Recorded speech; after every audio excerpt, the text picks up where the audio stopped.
কিন্তু এখন মহাবিদ্যালয়ৰ অনুষ্ঠানত অংশগ্ৰহণ কৰাটো খুব ভাল লগা কথা তাতে আকৌ সোণালী জয়ন্তী অসংখ্য তেওঁলোকৰ প্ৰাক্তন ছাত্ৰ ছাত্ৰী স্থানীয় ব্যক্তিসকল বিভিন্ন দল সংগঠন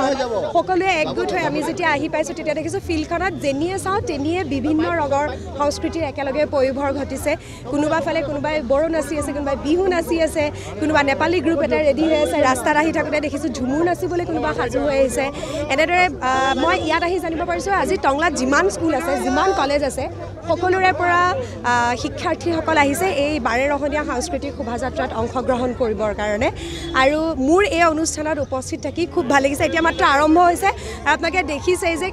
পিছফালে কিমান চিঞৰ বাখৰ ল'ৰা ছোৱালীবোৰে বিৰাট ফূৰ্তি পাইছে আৰু আয়োজকসকলে খুব ধুনীয়াকৈ আয়োজন কৰিছে গোটেই অনুষ্ঠানটো আহিয়ে ফিল্ডখনত দেখিছোঁ যেনিয়ে চাওঁ তেনিয়ে বিভিন্ন ৰঙৰ সমাহাৰ